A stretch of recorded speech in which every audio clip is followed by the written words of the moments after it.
Hi everyone. Today we'll be talking about seeing about the graph data structure, and we'll see how we will be implementing the graph data structure. So let me first tell you high level like what is graph data structure, how it will be look like. So let me show you a pictorial representation. So if you see, this is one of the example for graph data structure. So in data structure, what we'll be doing is we'll be actually uh, graph data structure will be used to represent kind of directions or relationships, like a relationship between two different uh, people, or like going, let's take example of Twitter, where if one person is following the other person, like those kinds of relationship will be maintained in the graph data structure. So if you see for in this example, you can see like this, there are the important um, elements of that graph is, graph will be having a vertex and a edges. Vertex are individual nodes, the Bob, Rob, all these are individual vertexes, and there is a line which is connecting them, right? This is called a edges. So edges will tell you who is following whom, those kind of things. So or this can also be used in maps, like how to go to how to go from Chennai to Delhi, like we can say Chennai to Hyderabad to Mumbai to Delhi, like those kind of relationship, everything will can be implemented in graph data structure. So once we have implemented everything in graph data structure, later on it will be easy for us to actually establish a relationship. It will give us like uh, so many like features. For example, for data science projects, if you want to create so many future features, right, for the models. So if we represent our customer data in terms of graph, it will actually, there are different vendors, they are providing graph database and all. So what actually that those kind of graph database, like in behind the basic thing will be these graphs, where every customer will be as a single node, and how the relationship between different customers and different products they are using. So actually this will give us a more relationship, and it will give us more features for the models, like these are. So those are on a high level, like those are like a higher level of use of the this graph dataset. So let's just come down back to the basic graph, where these are nodes and these are the edges. So here, if you see this diagram, you will understand Bob is following Alice and Alice is following Maria, because we have a direction here. So this is called directional graph. Okay, so if there is no direction here, that means Bob is following Alice as well as Alice is following Bob. That is like a bidirectional graph. So this is a single directional graph. Okay, so I guess you now know about the graph data structure. So let us go into deeper on how to implement the graph data structure. Okay, so as always we'll be creating a class called graph. So this class will have all the properties of the graph data structure. So whenever, like for example, like why we are implementing this, right? Once we implemented graph, like maybe in your project you want to establish relationship between different cities or routes something, or different peoples in the company, like a manager to employee to HR to TL, like those kind of relationship also. You can just call this create an object for this class, and you can use all these functionalities that this graph provides. So that's why we are giving ourselves implementation.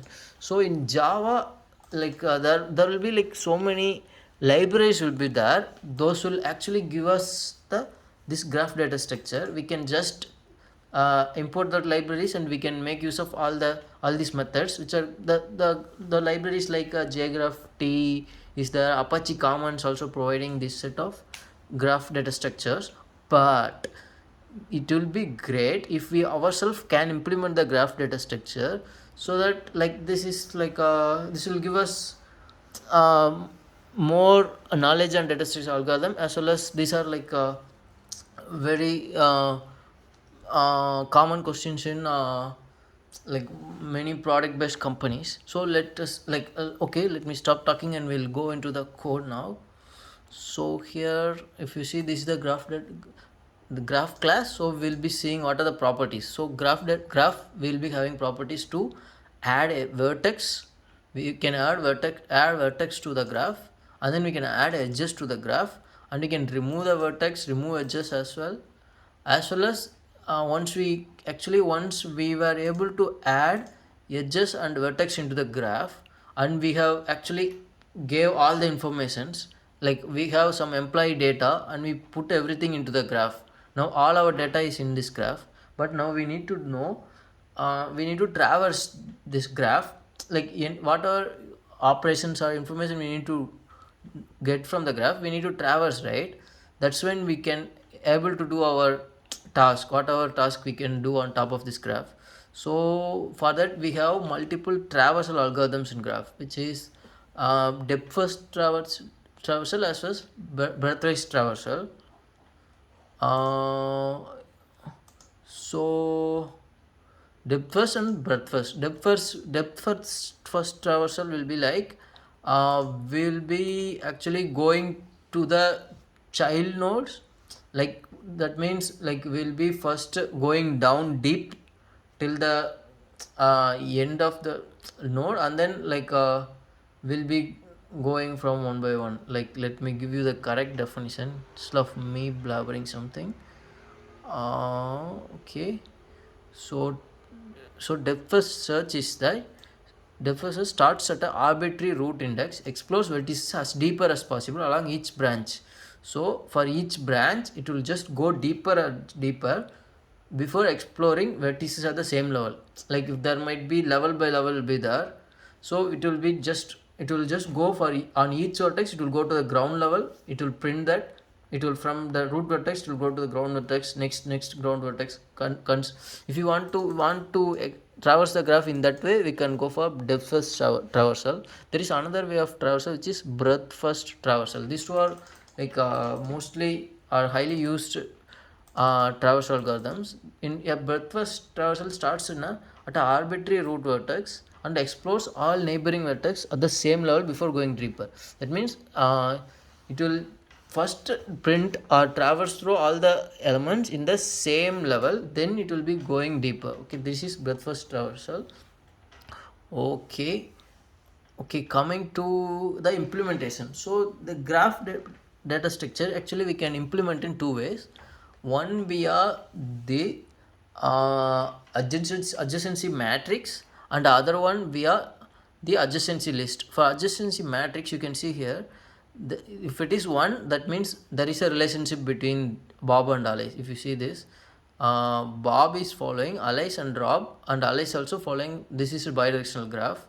So 1 means there is a relationship, 0 means no relationship. So this is actually easy to implement, but it takes more memory and more space. So actually this is not recommended, the adjacency matrix one, but we will be usual most of the time we have to use adjacency list.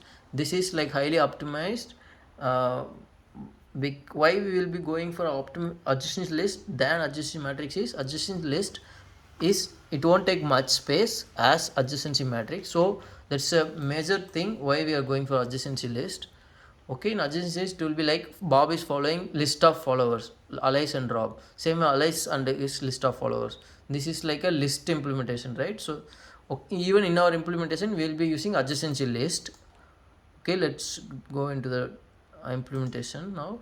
So as I said, so in our graph implementation, in our graph class we have a vertex which will give you properties of the vertex. So here our properties, we will be implementing this graph. So property is nothing but just the name.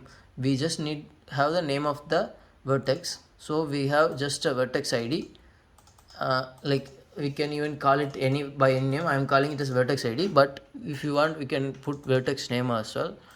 But In case if you want to add more details on about the Bob, about each employee, maybe you can have more attributes here.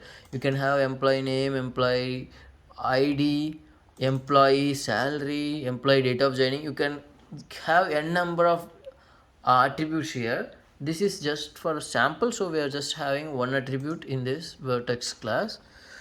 Okay, also I am actually overriding the equals and hash code method, because you should like, because if you see, this is the main uh, this is the actually hash map which is used to implement graph. This is the main way main part where we are like how that's how we will be implementing graph data structure. So whenever you are going to implement graph data structure, you need to remember this graph data structure will be having a hash map of vertex comma list of vertexes, because we are using adjacency matrix list, right? So in adjacency list we have a vertex A on the list of followers as a key and value pair. So for each vertex it will have its list of followers. That's how it is.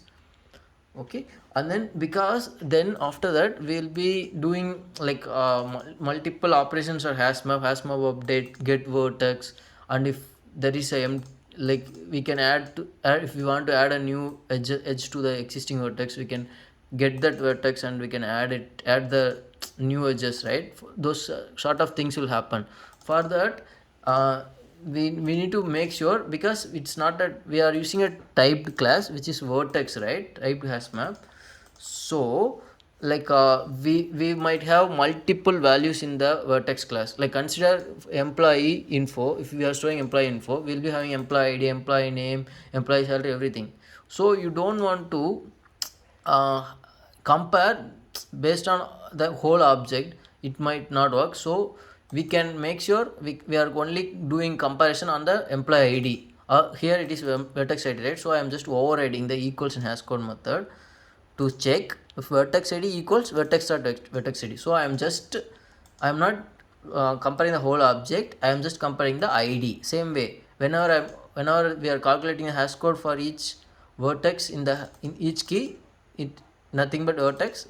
It will be based on the ID, vertex ID, which can be employee ID as well, like depending on the use case. So okay, this is the vertex class where I have overdone equals and hash code method. Okay, let me go down, and then these are the methods for these are the methods we need to provide implementations as part of graph, which is a vertex. How vertex class will be structure vertex class, and then the how function to add vertex, function to add edges, and then remove vertex, remove edges, as well as for traversal. Okay, let me go to the main class. Okay, here I am creating an object for the graph, and I am actually adding vertex first. So these are the 5 vertex. If you go back to the example, how many vertex are there? 1 2 3 4 5, right? So I'll be adding 5 vertexes first. So I'm adding 5 vertexes, and now I am going to add the relationship between the two vertexes as shown here. So if you see, Bob is following Alice. That's why actually Bob is following Alice, as well as actually this is a unidirectional graph. Okay, but this is a unidirectional graph, but what I am implementing here is bidirectional graph. That means if Bob is following Alice, Alice also will follow Bob. So whatever I am going to implement is a bidirectional graph. So the relationship will be like, if Bob is, if you see here, 1 second, let me scroll down. Okay, so the relationship will be like, okay,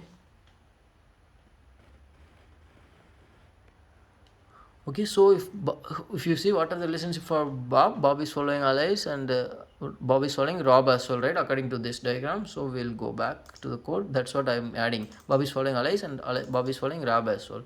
So whenever I'm adding this, actually opposite of Alice following Bob and Rob following Bob will also get added.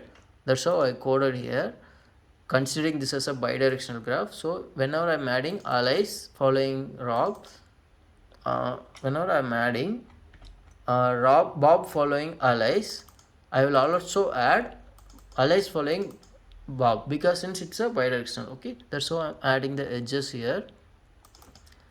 And then yeah, and then I will be same way I'm adding edges for everything. If I go back to the diagram, right, so if you see, Mark is following Alice and Rob both, right?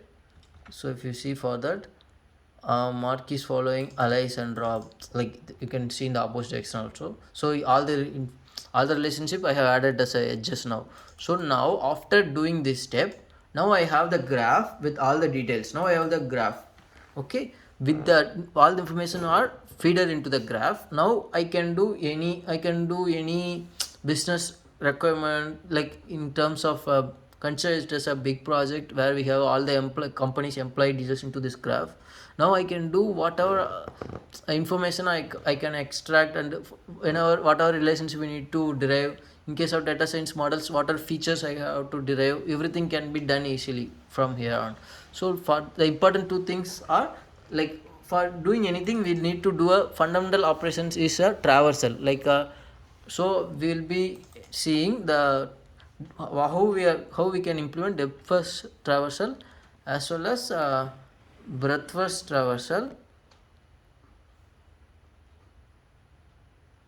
Okay, we will be seeing how we will be implementing breadth first and uh, depth first traversal here. So depth first means I need to like I will be printing first. I will be going to Bob, and then if you see I'm adding Bob and Alice to the edges, right, and then I need to go down to Rob,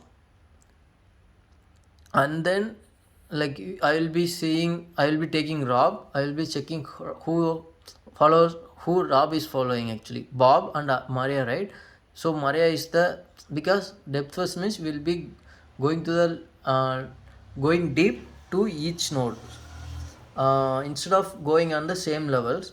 So for Rob, I will be seeing Rob is following Bob and Rob is following Maria also. Then so Maria is coming again last at the end. So I will go to Maria now. So Maria is following Alice and Maria is following Rob, right? So Rob, we went through the Rob. So I will print Alice. So here Alice and Maria. So for Alice, right, Alice, so everything is printed, so Mark is left. So Mark, like we will be traversing through Mark. So this is how depth first will work. So I will explain more what is depth first search again. Just you can see the you can just see the definition here for depth first search. The first search is arbitrary vertex which explores vertices as deeper as possible along each branch. So as I said, it explores as deeper as possible. So that's why we are going to each node and we will going to deep. We're going as low as possible, and then we will be traversing through those nodes. That is depth first traversal. Okay, let me show you how I'll implement this. For depth first traversal, we need to go deeper and we will like print those nodes first, right? We'll traverse through those vertices first, right? So what that means, we need to use stack here, because whenever we are going down the graph, so whatever we have added at the end, the last edge we are adding, right, that is the one we need to traverse again, because we need to go down deeper. So that is the one we need again. When for we found a last vertex for from the home, again from the last vertex we will be finding list of edges. Again in that edge we will be taking the last edge. That means whatever we are adding at the end will be the next one to iterate. So for that, last in first out, right?